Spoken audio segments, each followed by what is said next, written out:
Kids are back in school, so soon kids are going to be sick. They're coughing, they're sneezing, they're rubbing their grimy little hands everywhere.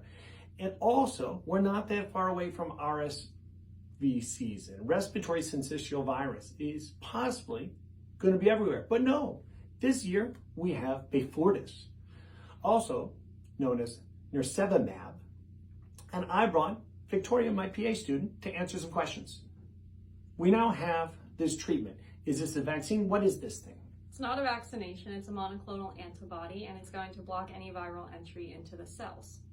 Okay, that sounds good. So not a vaccine, but it is given as a shot. Correct. But people want to know, does this work? Is this going to keep my kids from getting RSV?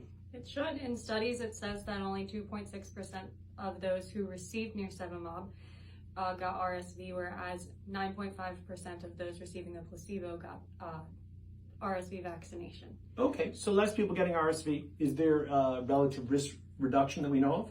Yep, there's about 78% relative risk reduction. So that sounds pretty good.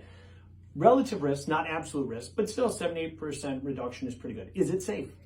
Yeah, there's no absolute facts that it has any adverse reactions for these kids. Actually, the complaints in getting the placebo versus the monoclonal antibody shot were around the same, whether or not you got the shot versus the placebo. The question is this thing going to last forever? If my kid gets this, will this prevent them from getting RSV for the rest of their life? It won't prevent it for the rest of their life. It lasts about 5 months, so we're thinking it's going to be an annual shot. So you just want my kids to not be sick just for the season? Correct. Yeah, and that is the key. Because when children are very young, and this is be given to children that are babies, this is the time where it's toughest if you get RSV. It can cause bronchiolitis, and we don't have great treatments for bronchiolitis. But now, prevention is the treatment.